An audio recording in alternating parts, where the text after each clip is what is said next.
Alrighty, we are now going to talk about a bit of game world building and game development. This segment is called "The World in Around 80 Days," and it used to be a full extra episode. And I will still be parsing these episodes out individually on YouTube, but realize that the world in around 80 days is a world building concept we're in within a subjective period of around 80 days. I will be able to provide you with the tools to make an effective, useful, and dynamic fantasy realm for all of your stories to develop within.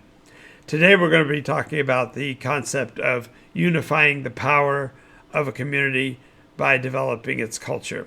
Now we're going to talk about this in a couple of different ways, one of which is to speak, first of all, we have been using the bottom-up process, using the nesting dolls and moving from the local community to a region, to a district, to a kingdom. And we are now starting to look at what it would mean if you have something has developed to the point of a kingdom in terms of theme. They've unified their worldviews within the framework. And so we need to now talk about how to take that to the next level, and that is to develop a culture. And when we talk about this, we need to talk about three primary things. We need to talk about your details, ambiance, and thematics. If you're going to make a culture memorable and useful, it has to be able to be easily identifiable. It needs to be unilaterally cultured, and to bear images and traditions and such that clearly define the theme. So, in essence, that's the rather crass term of whether the carpets match the drapes. I'm not going to go any further than that, but the idea here is that if your culture is, for example, let's pick a word, well, my last name is Albin, so we'll go with the Albanese. If you're going to have the Albanese culture in the back streets, you need to have the Albanese cultures on the main drag and the central square, all the same. So how do we do that helps us to define what that locale has as its core values.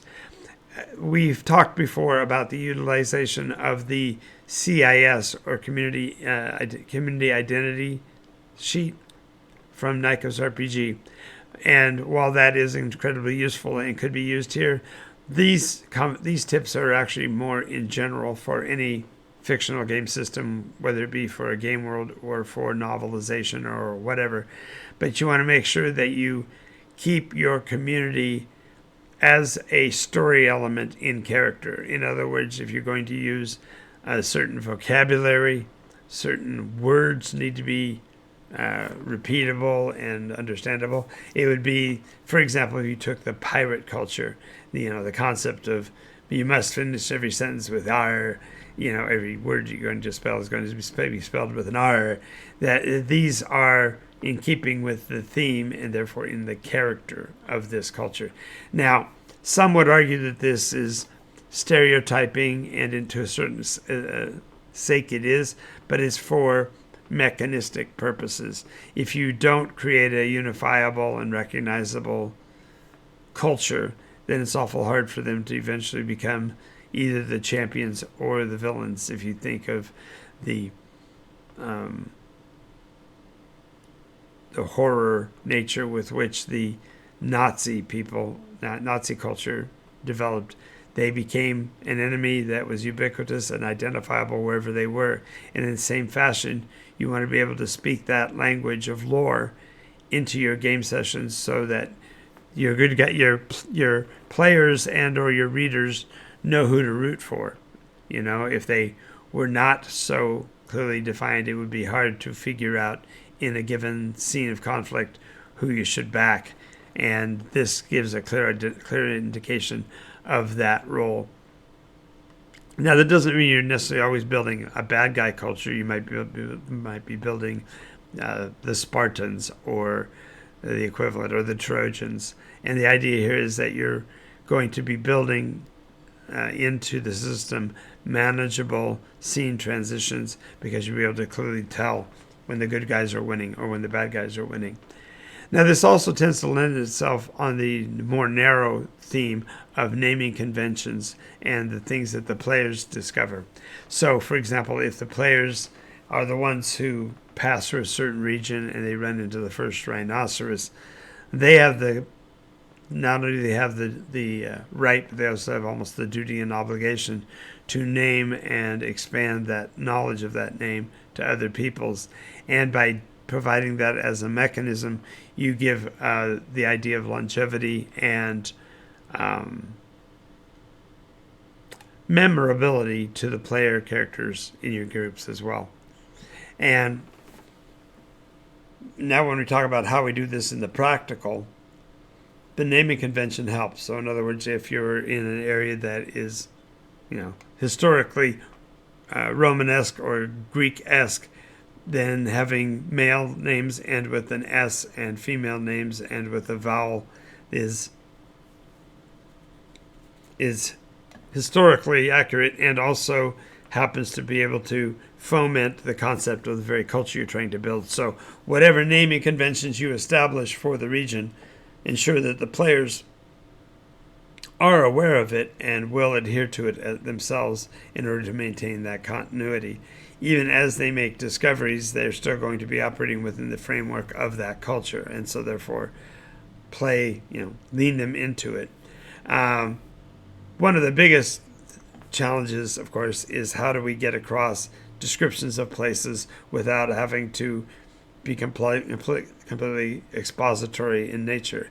And the easiest way to do that is to be descriptive rather than expositive. And what the nuance between those terms is that a description is generalized, expressing only localized terms for the things, and yet also leaving for the player's interpretation what those named things or named places are. So if you say this person is Aloysius from Exandria, well, the city names being of a feminine nature would be a female gender, would therefore make Alexandria a city, and this person, it must be a Greek citizen of that city, and so therefore it starts to feel like the same community without having to give great exposition on why the naming convention occurred. In that process, too, you want to allow the players to surprise you in terms of what they discover, so don't feel like you have to have created every species before you can start playing a role-play game. Your monsters and your beings will be named by the players by their interpretations of what they look and act like. So, for example, in Nykos, in the world that I run, players ran into a monstrous being north of the equator, so to speak, up in the temperate zones. They fought it to a standstill, and they thought that it might have trollkin blood, so they lit it on fire. But as they watched it burn, they realized it was actually using the heat of that fire to recombine, so that instead of having one of these monsters, they were developing 6 different ones, and realized that what they called a Nycosian troll was actually promoted in terms of growth by fire, not reduced or eliminated altogether, as would be the case of a standard troll who is susceptible to such. So you allow the players to find stuff out or determine to make changes on the fly, simply so the players have that moment of wonder and surprise. And permit that wonder, sometimes to that wonder about things, to actually drive the storyline. Not all the time. It would be completely capricious and insane to let the concepts of capriciousness run amok. But every once in a while, let the direction of the player's course drive the story, so that their discoveries and the wonder that they get to experience is translated and makes the game particularly fun for you. The gist of the matter is that once you've done these things and considered all these ideas of what culture is, you can start to narrow and define what the culture you're trying to place in a particular locale will be. And perhaps it's a nomadic one, and therefore it might be more than one location. Or it may be localized in cities, but expressed among the commoners as well. So by building a concept of what that culture is, one culture at a time, we're growing the world that many more steps close to completing the world in around 80 days.